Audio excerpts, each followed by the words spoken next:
본문 말씀에서는 여호와의 궤를 옮기는 그 일에 대해서 말씀해 주고 있습니다. 예루살렘을 이제 새로운 수도로 정하고 나라를 다스려 갈 때 이 예루살렘이 위치적으로나 또 군사적으로 요새와 같다는 점도 중요했지만은 그것만으로는 부족함이 있었습니다.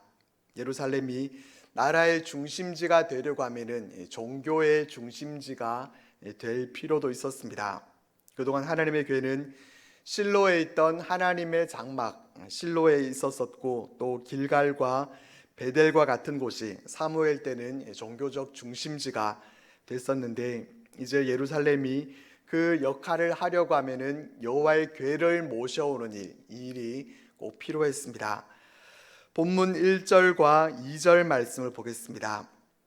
다윗이 이스라엘에서 뽑은 무리 3만 명을 다시 모으고 다윗이 일어나 자기와 함께 있는 모든 사람과 더불어 바알레 유다로 가서 거기서 하나님의 궤를 메어오려 하니 그 궤는 그룹들 사이에서 좌정하신 만군의 여호와의 이름으로 불리는 것이라.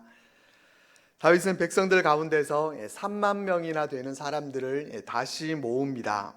다시 모았다라고 하는 것은 그 전에 또 그렇게 많은 사람들을 모은 적이 있었다라는 얘기가 됩니다. 언제였겠습니까? 다윗이 왕으로 세워지던 이 대관식이 있던 그때였습니다. 그때 이후로 다시 다윗은 자기와 함께 있는 모든 사람들과 함께 일어납니다. 많은 사람들을 모으는 것은 전쟁을 할 때나 또 대관식이 있을 때와 같은 나라에 아주 큰 일이 있을 때 그렇게 하게 되는데, 이번에 다시 그렇게 사람들을 모은 것은 하나님의 궤를 모셔오기 위해서였습니다. 하나님의 궤를 모셔오기 위해서 다윗은 3만 명과 또 자기와 함께 있는 모든 사람들을 거느리고 바알레 유다로 가게 됩니다.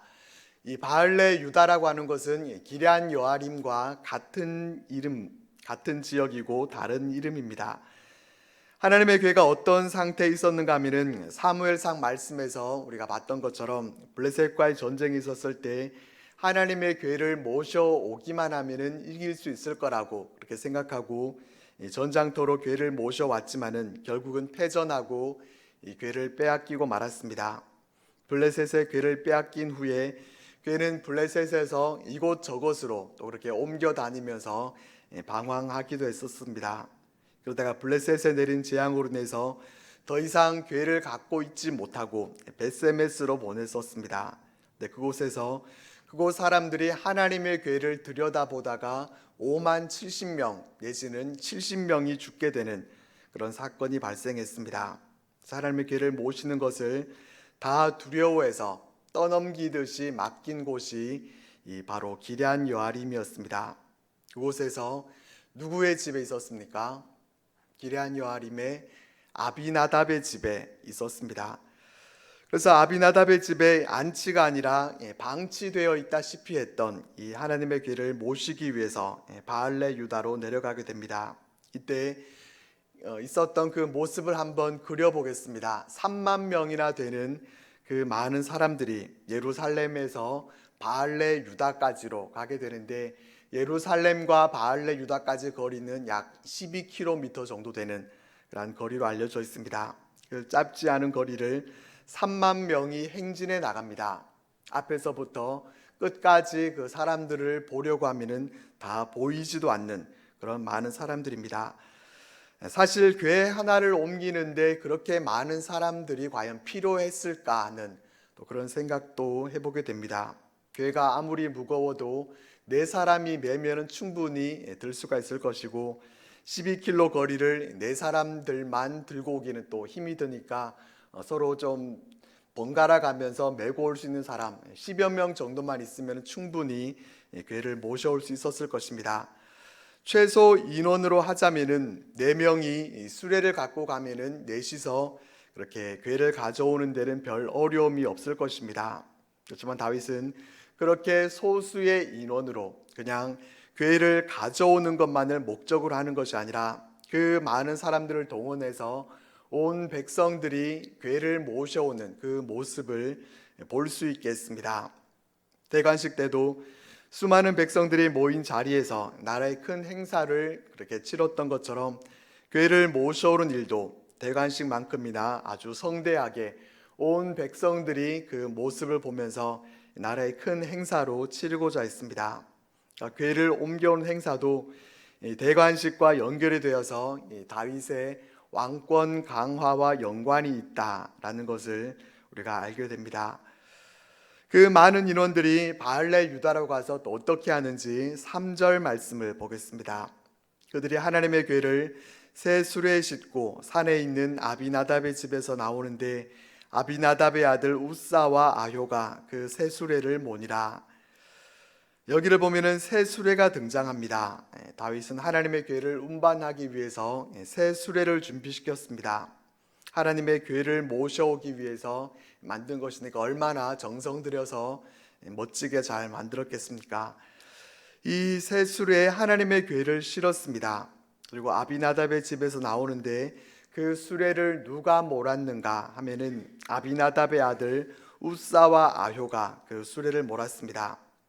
네, 문제점을 찾아보겠습니다. 무엇이 문제입니까?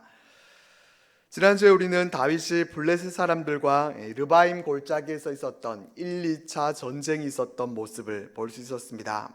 그때 그들이 승리할 수 있었던 이유가 무엇이었습니까? 다윗은 하나님께 먼저 여쭤봤었습니다. 블레셋 사람에게로 올라가도 될지, 그들을 자신의 손에 넘겨주실 것인지에 대해서 여쭤봤었습니다. 안 물어봐도 될 것 같은데도 2차 전쟁 때도 하나님께 여쭤봤었고, 하나님은 어떻게 그들을 공격해야 하는지 그 전략에 대해서도 이렇게 알려주셔서 승리할 수가 있었습니다. 그렇다면 이번에도 여쭤봐야 했습니다. 기도는 전쟁할 때만 하는 것입니까? 전쟁처럼 큰 일이 있을 때만, 내가 급할 때만 하나님을 찾는 것이고 평안할 때는 기도하지 않아도 되는 것입니까? 그렇지 않다는 것을 우리는 알고 있습니다. 기도는 내게 어려움이 있을 때만이 아니라 내가 형통할 때에도 해야 합니다. 우리는 항상 깨어서 기도해야 합니다. 근데 다윗은 지금 이 기도를 빠뜨렸습니다. 3만 명이나 되는 그 많은 사람들을 동원하면서도 하나님의 뜻은 여쭤보지 않은 채로 정치적인 행사로 계획하고 또 시행하고 있는 것입니다. 그렇다고 하면은 이 결과도 우리는 예측을 해볼 수 있습니다. 하나님께 여쭤보고 하나님께 음성을 듣고 움직일 때 그때 승리가 있었습니다. 그렇다고 하면은 그것을 생략했다고 하면은 승리와 이 성공적인 수행도 생략될 수 있는 것입니다. 좋은 결과를 얻을 수 없게 됩니다. 우리는 이 부분을 다시 한번 유념해서 우리가 어떤 일들을 해 나가든지 먼저 하나님 앞에 기도함으로 모든 일들을 시작할 수 있기를 바랍니다. 궤를 수레에 싣고 갈 때 궤 앞에서 가고 아효가 궤 앞에서 가고 우사는 곁에서 이 궤를 따라가게 됩니다. 다윗이 생각하기에는 지금까지 언약궤를 무탈하게 그렇게 잘 모시고 있었던 아비나답의 두 아들들이 이 궤를 옮기는 것이 가장 적합할 것이다, 그렇게 여겼을 것입니다. 5절 말씀입니다. 다윗과 이스라엘 온 족속은 잣나무로 만든 여러 가지 악기와 수금과 비파와 소고와 양금과 재금으로 여호와 앞에서 연주하더라. 다윗과 이스라엘 온 족속은 하나님을 기쁘시게 하기 위해서 각종 악기들을 가지고 음악을 연주했습니다. 아마도 그 당시에 갖고 있던 나라의 모든 악기들의 그 종류들을 다 동원했을 것입니다. 여기서 연주하다라고 하는 말은 축제에 사용되어지는 그런 단어가 쓰여졌습니다. 그러니까 여기서 악기들을 연주하는 것은 단순히 성가대가 하나님을 찬송하는 것과 같은 그러한 모습이 아니라 온 백성들의 축제가 되었다는 것입니다. 그런데 순조롭게 모든 일들이 잘 진행되는 것 같았는데 뜻밖의 문제가 발생하게 됩니다. 언약궤를 실은 수레가 나곤의 타작마당에 이르렀을 때 소들이 뛰었다라고 말씀해 줍니다. 다른 성경 번역본을 보면은 소가 비틀거렸다라고도 되어 있고 또 소가 넘어졌다 이렇게 번역하고 있는 곳도 있습니다. 무슨 이유 때문인지는 모르겠지만은 소들이 그렇게 난동을 부리는 바람에 우사가 궤가 떨어지는 것을 막기 위해서 손을 들어 하나님의 궤를 붙들었습니다. 그랬더니 7절 말씀과 같이 됐습니다. 여호와 하나님이 우사가 잘못함으로 말미암아 진노하사 그를 그곳에서 치시니 그가 거기 하나님의 궤 곁에서 죽으니라. 하나님은 진노하시면서 이 우사를 치셔서 그는 하나님의 궤 곁에서 죽고 말았습니다. 하나님께서 괜히 진노하셔서 그를 치신 것이 아니라 7절 말씀에는 우사가 잘못함으로 말미암아라는 말씀이 분명히 기록되어 있습니다. 우사가 잘못한 게 있기 때문에 하나님이 진노하셔서 그를 치신 것입니다. 우사가 잘못한 것이 무엇이었습니까? 기본적으로는 하나님의 궤에 함부로 손을 대서는 안 된다는 것이 이유가 될 것입니다. 그리고 가장 근본적인 문제가 된 것은 하나님께서 정하신 방법대로 하지 않았다는 것입니다. 언약궤를 운반할 때는 반드시 막대기에 꿰어서 레위 지파 가운데서도 고핫 자손들이 어깨에 메어서 운반하도록 그렇게 규정되어 있었습니다. 그런데 이 말씀대로 하지 않았습니다. 어깨에 메지 않고 수레에 실었습니다. 이것은 작은 차이인 것 같지만은 분명한 이것은 불순종이었습니다. 궤를 수레로 옮기는 것은 블레셋이 언약궤를 벳세메스로 보낼 때나 사용하던 방법이었습니다. 이방인들은 자기의 방식대로 그렇게 할 수 있다고 하지만은 그동안 자신의 집에서 언약궤를 보관하고 있었던 이 우사는 수레를 궤로 옮기는 그 일에 대해서 이것은 하나님의 말씀과는 어긋난다는 것을 그가 알고 하나님 말씀대로 이루어질 수 있도록 해야 할 그러한 책임이 있었지만은 그는 그 책무를 다하지 못한 것입니다. 우사에게는 그와 같은 분명한 잘못함이 있었고 이 잘못함으로 인해서 하나님께서 이 우사를 벼르고 계시다가 그가 하나님의 궤에 손을 댔을 때 하나님께서 그를 치셨습니다. 그래서 그곳을 베레스 우사라고 부르게 됐습니다. 그 일로 인해서 즐거웠던 축제 분위기가 안 좋아지게 됐습니다. 그곳에 있던 모든 사람들은 충격에 빠졌고 또 행렬도 축제도 모두 다 멈춰서 버리고 말았습니다. 그래서 다윗은 어떻게 했는지 9절과 10절 말씀을 보겠습니다. 다윗이 그날에 여호와를 두려워하여 이르되 여호와의 궤가 어찌 내게로 오리요 하고 다윗이 여호와의 궤를 옮겨 다윗성 자기에게로 메어 가기를 즐겨하지 아니하고 가드 사람 오벳에돔의 집으로 메어 간지라. 다윗은 그 일로 인해서 두려움이 있었습니다. 그래서 하나님의 궤를 다윗성으로 메어 가기를 즐겨하지 않고 가드 사람 오벳에돔의 집으로 메어 갔습니다. 그러고는 시간이 흘러갔습니다. 어느 정도의 시간이 흘렀는가 하면은 석 달의 시간이 지나갑니다. 하나님의 궤는 오벳에돔의 집에 석 달을 머물러 있었는데 하나님이 오벳에돔과 그 온 집에 복을 주셨다 이렇게 말씀해 줍니다. 궤가 아비나답의 집에 머물러 있었을 때는 복을 주셨다라는 그런 내용이 없습니다. 그저 20년간 궤가 있는 동안에 우사와 같은 사태가 벌어지지 않았다는 것밖에 없고 어쩌면은 궤가 가는 곳마다 죽음이 있었었는데 이 아비나답의 집에서는 그러한 죽음이 없었다라고 하는 것만 해도 복이라고 할 수는 있을 것입니다. 그런데 오벳에돔의 집에 머물러 있는 동안에는 하나님께서 그의 온 집에 복을 주셨다 이렇게 말씀해 줍니다. 어떤 축복이었는지 구체적으로는 알 수가 없지만은 눈에 보여지는 귀한 은혜와 축복들을 온 집이 받은 것입니다. 그 소식을 듣고서 다윗이 어떻게 하는가 하면 하나님의 궤를 기쁨으로 메고 오게 됩니다. 불과 3달 전만 해도 우사의 죽음으로 인해서 이 다윗에게는 두려운 마음이 있었습니다. 하지만 오벳에돔 가정에 임한 그 하나님의 축복을 보고서 다윗은 두려움이 아니라 이제 기쁨으로 하나님의 궤를 메고 옵니다. 이 부분이 또 다윗의 대단한 점이라고 할 수 있습니다. 누구든지 사실 실수할 수 있고 또 실패할 수도 있습니다. 실수와 실패보다 중요한 것은 그 실패 이후에 어떻게 대처할 것인가 하는 것일 텐데, 다윗은 그 실패를 발판으로 삼아서 이제 다시 실수하지 않습니다. 다윗은 수레를 사용하지 않고 궤를 메고 오게 합니다. 그리고 13절 말씀을 보면은 여호와의 궤를 맨 사람들이 6걸음을 가매 다윗이 소와 살찐 송아지로 제사를 드리고 라고 기록되어 있습니다. 궤를 맨 사람들이 6걸음을 걷고 난 후에 다윗은 소와 살찐 송아지로 제사를 드립니다.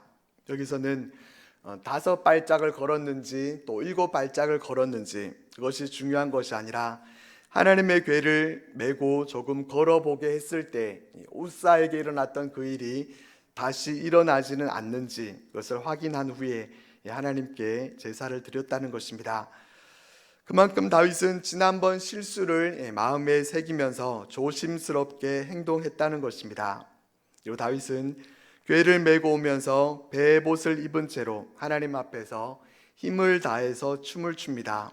이 모습을 보면은 그 순간이 얼마나 기뻤고 또 다윗이 얼마나 하나님을 사랑하는 마음으로 가득했었는가 하는 것을 우리가 엿볼 수 있습니다. 그리고 다윗과 온 이스라엘은 즐거이 환호하면서 나팔을 불고 하나님의 궤를 메어왔습니다. 이 부분은 5절 말씀과 차이가 있습니다. 이 5절 말씀에서는 여러 악기들을 사용했고 이 연주라고 하는 단어가 축제나 사용되는 그런 말이라고 했었습니다. 이에 반해서 15절 말씀에 나오는 나팔을 부는 모습은 축제가 아니라 하나님을 찬송하는 모습입니다. 처음 궤를 옮길 때에는 정치적인 차원에서 다윗 자기에게로 메어 오려고 하는 그런 하나의 국민적 축제였었지만은 다윗은 이제 하나님께 제사드리고 하나님을 찬송하면서 축제가 아니라 하나님을 위한 예배로 만듭니다. 16절 이하의 말씀은 다윗의 궤가 다윗성으로 들어올 때 있었던 일에 대해서 소개해 주고 있는데 여기에서는 미갈에 대한 내용이 나옵니다. 16절 말씀입니다.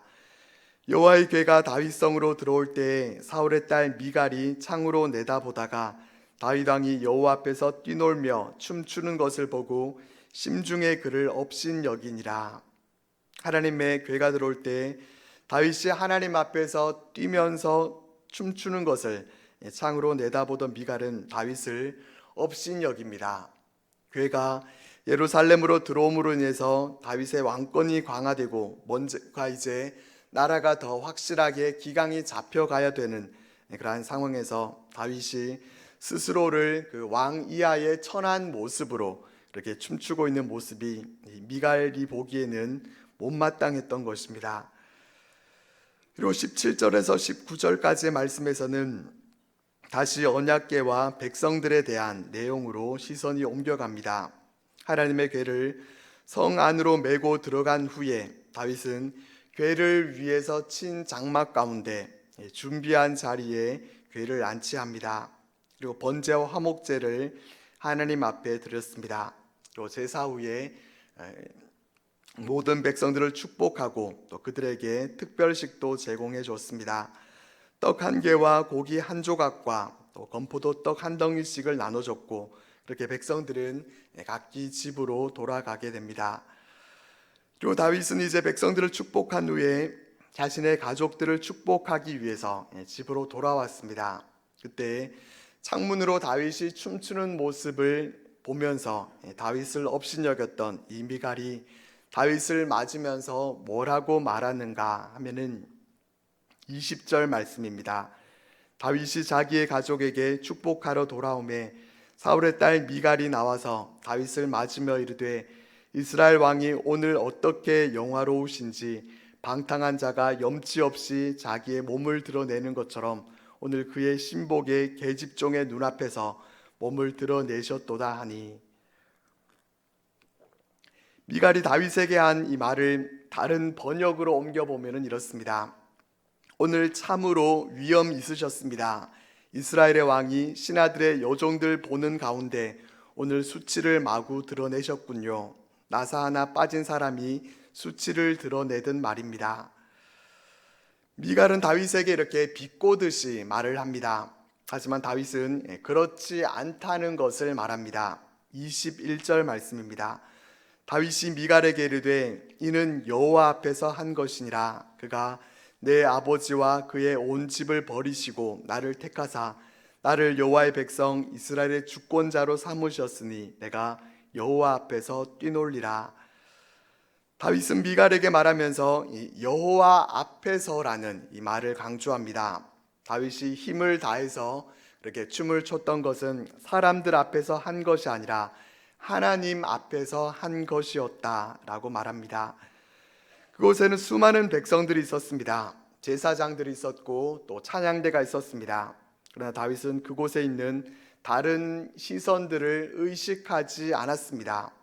자신의 모습을 주목하고 있을 백성들의 시선에 대해서는 아랑곳하지 않았습니다. 모든 취재진들이 카메라를 다윗에게로 향하고 있는 그런 상황이었지만은 그러나 다윗은 그 어떤 사람 앞에도 있지 않았습니다. 다윗은 다만 하나님 앞에 있었습니다. 하나님 앞에서 그는 그의 왕복도 필요하지 않았습니다. 하나님 앞에서 기뻐 춤추고 있는 그 순간만큼은 그는 왕이 아니었습니다. 그리고 그보다도 더 낮아져도 그는 괜찮았습니다. 백성들이 채통 없이 춤추는 이 왕의 모습을 보면서 조소를 흘리거나 손가락질을 하는 것도 이 다윗에게는 상관이 없었습니다. 하나님 앞에서 왕의 체면 따위는 아무짝에 쓸모없는 쓰레기에 불과했습니다. 다윗은 하나님 앞에서 춤춘 것임을 밝히면서 22절에서는 이렇게 말합니다. 나는 이보다 더 나 자신을 천하게 만들 것이요 당신의 눈에 낮아 보이겠지만 그러나 당신의 말한 그 여종들 그들 곁에서는 내가 위엄 있게 될 것이요.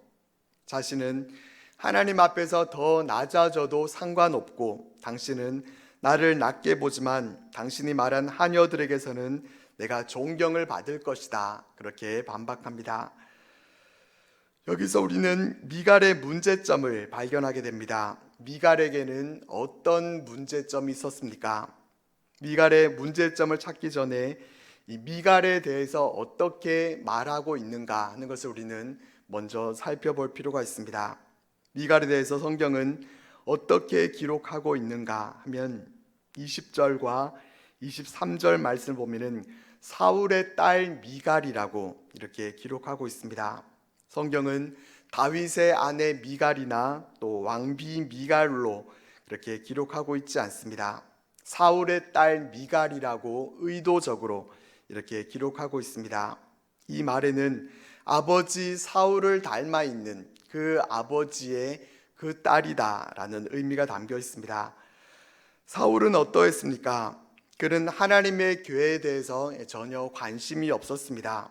성경을 다 뒤져봐도 사울은 한 번도 하나님의 교회에 대해서 관심을 가지고 언급한 적이 없었습니다. 그는 영적으로 무감각한 사람이었고 그랬기 때문에 하나님의 교회는 그렇게 수많은 세월 동안 방치되어 있었던 것입니다.